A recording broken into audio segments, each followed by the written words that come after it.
મારું નામ વિક્રમ છે. હું ગુજરાતના એક નાનકડા ગામ સુરેન્દ્રનગરની નજીકના વાડીવાવા ગામનો રહેવાસી છું. હું ટ્રક ડ્રાઈવર છું અને દેશભરમાં માલની હેરાફેરી કરું છું. મારી ટ્રક મારી સૌથી વફાદાર સાથી છે, જેની સાથે હું રાત દિવસ રસ્તાઓ પર ફરું છું. મારું જીવન સાદું હતું. ટ્રક, રસ્તા, ધાબા અને મારા માતા પિતાનું નાનું ઘર. લગ્નની વાતો ઘણી વખત આવી, પણ મારી પાસે ન તો વધુ પૈસા હતા, ન તો મોટી જમીન. તેથી હું હંમેશા મારા કામમાં વ્યસ્ત રહેતો. પણ એક દિવસ એક એવી ઘટના બની જેણે મારું જીવન હંમેશા માટે બદલી નાખ્યું. એક વખત હું અમદાવાદથી જયપુર માલ લઈને જઈ રહ્યો હતો. રસ્તામાં રાજસ્થાનના એક નાનકડા શહેર નજીક રાતના 2:30 વાગ્યે મારી ટ્રક બગડી ગઈ. આસપાસ અંધારું હતું અને એક પણ ગેરેજ ખુલ્લું નહોતું. હું ટ્રકની નીચે લપસીને ખરાબી શોધવા લાગ્યો. થોડી મહેનત પછી મને ખબર પડી કે એક ડીઝલ પાઇપમાં લીકેજ છે. મેં તેને અસ્થાયી રીતે ઠીક કરી, પણ સવાર સુધી રાહ જોવી પડી. સવારે નજીકના ગેરેજમાં ટ્રક રિપેર કરાવી અને હું આગળ નીકળ્યો. થોડે આગળ એક નાનકડું ધાબું આવ્યું, જેનું નામ હતું નીલમ રેસ્ટોરન્ટ. નામ વાંચીને મને થોડું આશ્ચર્ય થયું, કારણ કે આવા નાના ધાબાનું નામ આટલું આધુનિક હતું. હું ચા પીવા માટે રોકાયો. કાઉન્ટર પર એક યુવતી બેઠી હતી, જે ખૂબ સુંદર અને શાંત સ્વભાવની લાગતી હતી. તેનું નામ નીલમ હતું અને તે આ ધાબાની માલિક હતી. તેની આંખોમાં એક ઉદાસી હતી, પણ તેનું સ્મિત એટલું મીઠું હતું કે હું એક પળ માટે તેની તરફ જોતો રહી ગયો. ચા લાવું કે કોફી સાહેબ? તેણે હળવા હાસ્ય સાથે પૂછ્યું. મેં કહ્યું, ચા જ લાવો, મેં જવાબ આપ્યો, પણ મનમાં થોડું અજાણ્યું આકર્ષણ લાગી રહ્યું હતું. તેની નજરો અને હસી મને ખેંચી રહી હતી. હવે આ ધાબો મારા રૂટ ઉપર હતો, તેથી હું દરેક ટ્રીપમાં ત્યાં રોકાતો. ધીમે ધીમે નીલમની સાથે મારી વાતચીત વધવા લાગી. તે ખૂબ હસમુખી હતી, પણ તેની વાતોમાં એક ગંભીરતા પણ હતી. એક દિવસ જ્યારે ધાબા પર બહુ ભીડ નહોતી, મેં તેને પૂછ્યું, નીલમ, આ ધાબો તું એકલી કેવી રીતે ચલાવે છે? તારા પરિવારના બીજા સભ્યો ક્યાં છે? નીલમ થોડી ચૂપ રહીને જવાબ આપ્યો, વિક્રમ, આ ધાબો મારા પિતાનું હતું, પણ 2 વર્ષ પહેલાં તેનું અવસાન થયું. મારા પતિ રાહુલ, તેમનું પણ 1 વર્ષ પહેલાં એક અકસ્માતમાં મૃત્યુ થયું. તેની આંખો ભીની થઈ ગઈ, પણ તેણે પોતાની જાતને સંભાળી લીધી.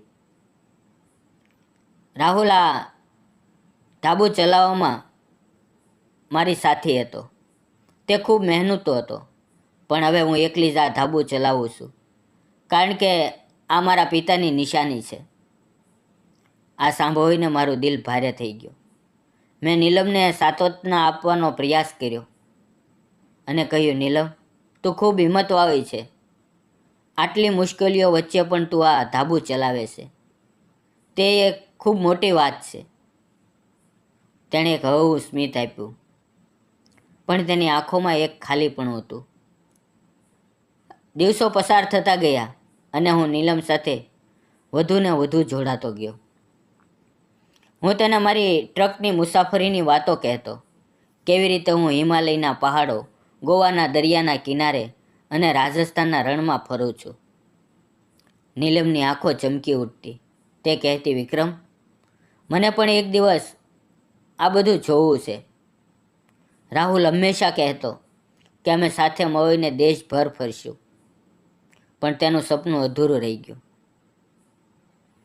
એક દિવસ જ્યારે હું ધાબા ઉપર રોકાયો, નીલમ ખૂબ ઉદાસ દેખાતી હતી. મેં પૂછ્યું, નીલમ, આજે શું થયું? તું ચૂપ કેમ છે? તેણે ધીમેથી કહ્યું, વિક્રમ, આજે રાહુલની પુણ્યતિથિ છે. હું આખો દિવસ તેની યાદમાં ખોવાયેલી છું. તે ખૂબ સારો માણસ હતો, પણ ભગવાને તેને ખૂબ જલ્દી મારી પાસેથી છીનવી લીધો. હવે આ ધાબુ ચલાવવું મારા માટે ભારે થઈ રહ્યું છે, પણ મારે તેને ચાલુ રાખવું છે, કારણ કે આ રાહુલ અને મારા પિતાની યાદો સાથે જોડાયેલું છે. મેં તેનો હાથ પકડ્યો અને કહ્યું, નીલમ, તું એકલી નથી, હું તારી સાથે છું. જો તને ક્યારેય કોઈ મદદની જરૂર હોય તો હું હંમેશા તારી સાથે હોઈશ. તેણે મારી સામે જોઈને એક હળવું સ્મિત આપ્યું, અને તે હવે મને લાગ્યું કે હું નીલમને ખૂબ પ્રેમ કરવા લાગ્યો છું. થોડા મહિનાઓ પછી એક દિવસ હું નીલમને બજારમાં લઈ ગયો. તેને ધાબા માટે કેટલોક સામાન લેવાનો હતો. અમે 2 વ્હીલ ઉપર ગયા. રસ્તામાં હું તેને ચોરી છુપીથી કાચમાં જોતો હતો. તેના વાળ હવામાં ઉડતા હતા અને તેના ચહેરા પર એક હળવી મુસ્કાન હતી. બજારમાં અમીએ સામાન ખરીદ્યો અને પછી હું તેને નજીકના એક બગીચામાં લઈ ગયો. તે થોડું શરમાય પણ મારી સાથે આવી. બગીચામાં બેસીને અમે બંનેએ આઈસ્ક્રીમ ખાધું. મેં તેને કહ્યું, નીલમ, તું હંમેશા ધાબામાં વ્યસ્ત રહે છે, આજે થોડો આનંદ માણી લે. તેણે હસીને કહ્યું, વિક્રમ, તમે ખરેખર ખૂબ સારા છો. રાહુલ પણ મને આવી નાની નાની ખુશીઓ આપતો હતો. તે દિવસે મેં નક્કી કર્યું કે હું નીલમને મારા દિલની વાત કહી દઉં. ધાબા પર પાછા ફર્યા પછી જ્યારે બધા ગ્રાહકો ગયા, મેં નીલમને એક બાજુ બોલાવી. મેં ધીમેથી કહ્યું, નીલમ, હું જાણું છું કે તે જીવનમાં ઘણું ગુમાવ્યું છે, પણ હું તને ખુશ રાખવા માંગુ છું. મને તું ખૂબ ગમે છે. હું એક ટ્રક ડ્રાઈવર છું. મારી પાસે વધુ પૈસા કે મોટું ઘર નથી, પણ હું તને ખૂબ પ્રેમ કરીશ. હું તને દુનિયાની બધી ખુશીઓ આપીશ અને તારા સપના પૂરા કરવામાં મદદ કરીશ. શું તું મારી સાથે લગ્ન કરીશ? નીલમ થોડીવાર ચૂપ રહી. તેની આંખોમાં આંસુ આવી ગયા. તેણે કહ્યું, વિક્રમ, મને પણ તમે ખૂબ ગમો છો, પણ રાહુલના ગયા પછી મેં લગ્ન વિશે વિચાર્યું નહોતું. મને થોડો સમય જોઈએ. મેં તેનો નિર્ણય સ્વીકાર્યો અને કહ્યું, નીલમ, તું જેટલો સમય લેવા માંગે છે લઈ લે. હું તારી રાહ જોઈશ. થોડા મહિનાઓ પછી નીલમે મને એક દિવસ બોલાવીને કહ્યું, વિક્રમ, મેં ઘણું વિચાર્યું. તમે મને સારી રીતે સમજો છો અને તમારી સાથે હું ખુશ રહી શકીશ. હું તમારી સાથે લગ્ન કરવા તૈયાર છું. આ સાંભળીને મારી ખુશીનો પાર ન રહ્યો. મેં મારા માતા પિતાને નીલમ વિશે જણાવ્યું. તેઓ પણ નીલમની હિંમત અને સાદગીથી ખૂબ પ્રભાવિત થયા.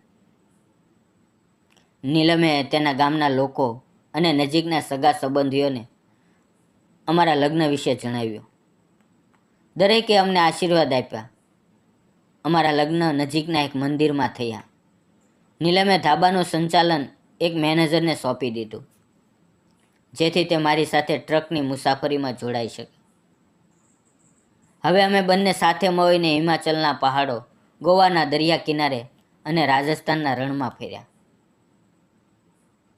નીલમ હવે દરેક મુસાફરીમાં મારી સાથે હોય છે અને અમે બંને એકબીજાને ખૂબ પ્રેમ કરીએ છીએ.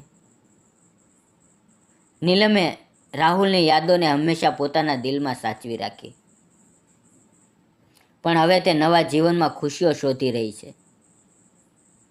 નીલમ મારી સાથે ટ્રક ચલાવવાનું પણ શીખી ગઈ છે. અમે બંને મળીને નવો ધંધો શરૂ કરવાનું વિચારી રહ્યા છીએ. એક નાનકડું રેસ્ટોરન્ટ જેનું નામ અમે રાહુલની નીલમ રેસ્ટોરન્ટ રાખશું. રાહુલની યાદમાં. મિત્રો, આ હતી વિક્રમ અને નીલમની પ્રેમ કહાની. જીવનમાં દુઃખો હોય છતાં પ્રેમ નવી આશા આપે છે. તમને આ વાર્તા કેવી લાગી? શું તમને લાગે છે કે પ્રેમ દરેક મુશ્કેલીઓને પાર કરી શકે છે? તમારો અભિપ્રાય કોમેન્ટમાં જરૂર જણાવજો. જો આ વિડીયો ગમ્યો હોય તો ચેનલને લાઇક, શેર અને સબસ્ક્રાઈબ કરવાનું ભૂલશો નહીં. મિત્રો, ફરી મળશું આવતીકાલે એક નવી વાર્તાની અંદર. ત્યાં સુધી આવજો. વિડીયો પૂરો જોવા બદલ આપ સૌનો ખૂબ ખૂબ ધન્યવાદ મિત્રો.